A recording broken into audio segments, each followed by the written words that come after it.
여러분, 남이 실수하면 도와줘라. 남의 물건에 손대지 마라. 착하게 살아라. 한국인이라면 어릴 때부터 부모님과 선생님들로부터 이런 말씀 정말 많이 들으셨죠? 정말 훌륭한 가르침이죠? 그런데 말입니다. 2026년 대한민국에서는 이 가르침대로 살았다간 여러분의 전 재산이 솜사탕처럼 녹아 없어질 수도 있습니다. 착한 사람일수록 더 빨리, 더 처참하게 당하는 세상이라니, 이게 무슨 자본주의가 낳은 괴물 같은 소리냐고요? 오늘 제가 가져온 이야기는 바로 여러분의 통장에 꽂힌 정체불명의 돈, 일명 핑돈에 관한 이야기입니다. 잘못 들어온 돈, 주인 찾아주려고 했다가 범죄자 취급받고 월급 통장, 전세금, 주식 계좌까지 싹 다 묶여버린 사람들. 남의 얘기 같죠?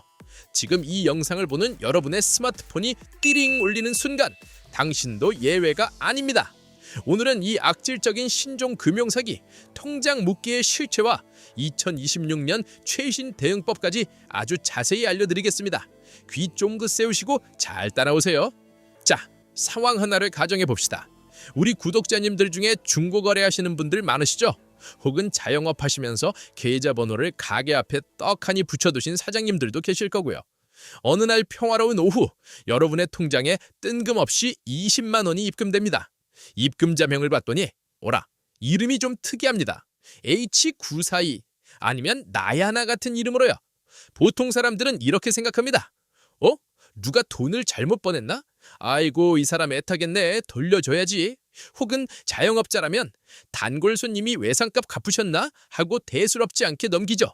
그런데 이 돈이 입금되고 나서 딱 몇 시간 뒤 혹은 다음날 아침, 여러분의 휴대폰이 미친 듯이 울리기 시작합니다. 은행에서 문자가 오죠. 고객님의 계좌가 보이스피싱 이용 계좌로 신고되어 지급 정지되었습니다. 네, 그렇습니다. 여러분은 방금 금융사기범들의 인질이 되셨습니다.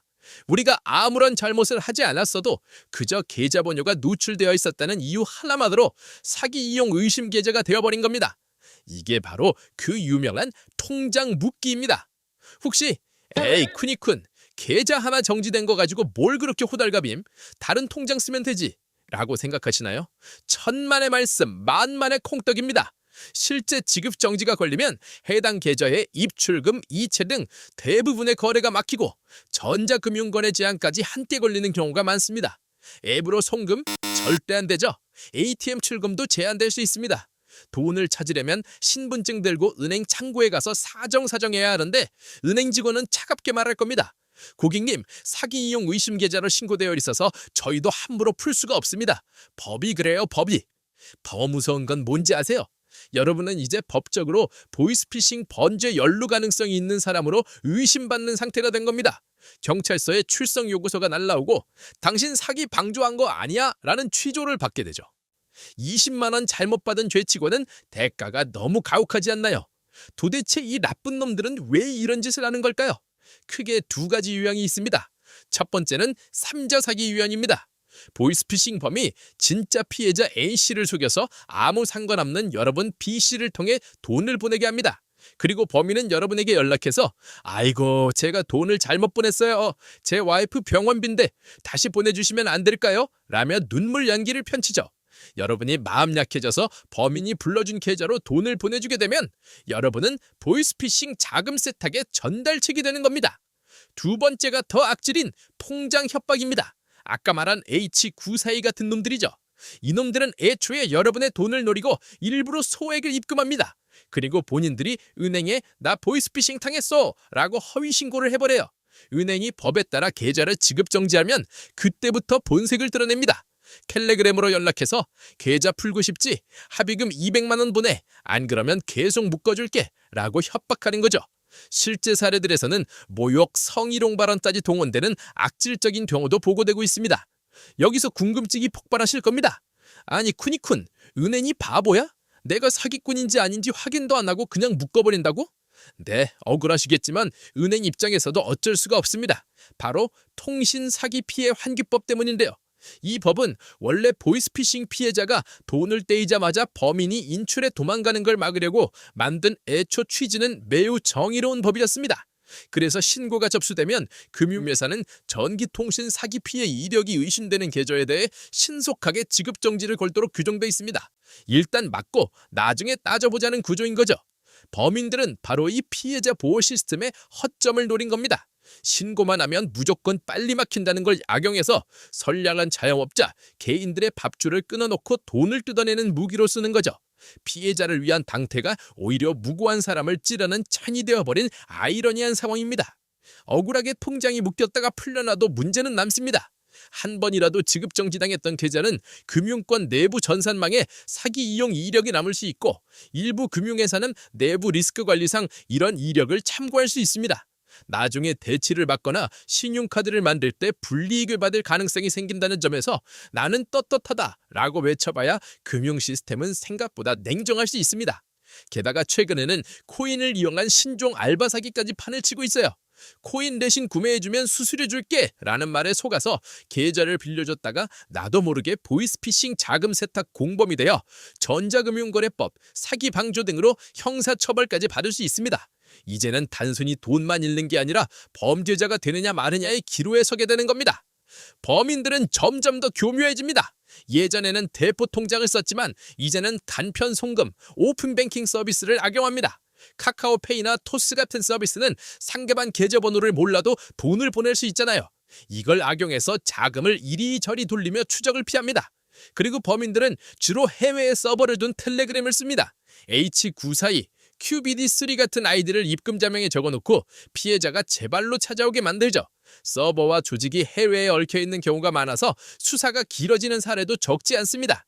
우리가 경찰 아저씨 도와주세요 해도 수사 중입니다, 기다리세요 라는 말만 듣다가 속이 새카맣게 타들어가는 이유가 여기에 있습니다. 자, 이제부터가 진짜 중요합니다. 만약 내 통장에 모른 돈, 독이 든 사과가 들어왔다. 이때 어떻게 해야 할까요? 쿠니쿠니 딱 정해드립니다. 이것만 지키셔도 최하든 면합니다. 첫째, 돈을 쓰지 마세요. 내 돈 아닙니다. 쓰면 횡령, 사기 연루소지가 생깁니다. 둘째, 송금자에게 직접 연락하지 마세요. 텔레그램 아이디 거의 100% 사기꾼이 파놓은 함정일 가능성이 높습니다. 연락하는 순간 협박이 시작되고 2차 피해 당합니다.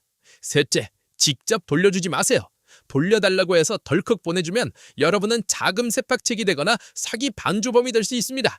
절대 개인적으로 이체하지 마세요. 모르는 곳에서 돈이 들어왔다면 무조건 은행을 방패로 삼으세요. 은행 고객센터에 연락해서 모르는 돈이 입금되었습니다. 차고 송금 반환 중개 요청을 합니다 라고 명확하게 말씀하세요. 그리고 가능하다면 경찰서에 가서 사건 사고 사실 확인원을 받아두세요. 나중에 나 억울해요 라고 증명할 수 있는 중요한 방패가 됩니다. 그동안은 억울하게 통장 묶이면 2, 3개월 동안 손가락만 빨아야 했지만 여러분, 제도가 조금씩 바뀌고 있습니다. 2024년 8월에 시행된 개정 전기통신 사기 피해 방지 및 피해금 환급에 관한 특별법, 일명 통신 사기 피해 환급법에는 이른바 통장 협박 피해자를 보호하기 위한 조항이 들어 있습니다.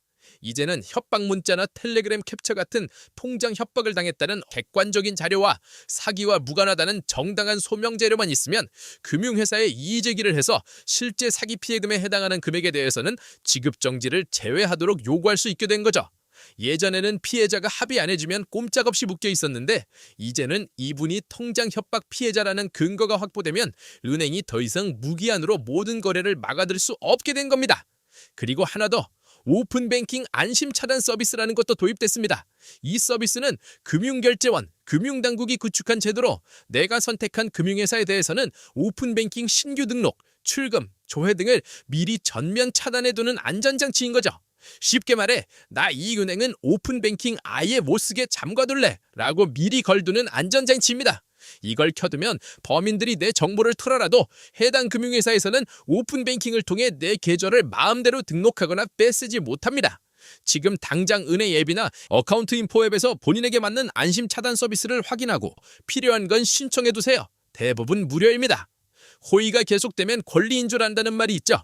금융사기판에서는 호의를 베풀면 먹잇감이 된다가 정답입니다. 모르는 돈이 들어오면 반가워하지도 말고 당황해서 직접 해결하려고도 하지 마세요. 그저 은행과 경찰이라는 전문가 뒤로 숨으세요. 그게 여러분의 소중한 자산을 지키는 가장 똑똑한 방법입니다. 오늘 쿠니쿠니 알려드린 통장 묶기 탈출법 꼭 자세히 숙지하시고요. 주변에도 꼭 널리 알려주셔야 합니다. 이 험난한 자본주의 정글에서 억울한 일 당하지 않도록 서로서로 알려주고 지켜주자고요.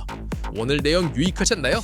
쿠니쿤 덕분에 안심하셨다면 구독과 좋아요 한 번씩 꾹꾹 눌러주세요. 라쿤일보는 더 유익한 정보로 또 인사드리겠습니다. 감사합니다. 모두 부자 되세요.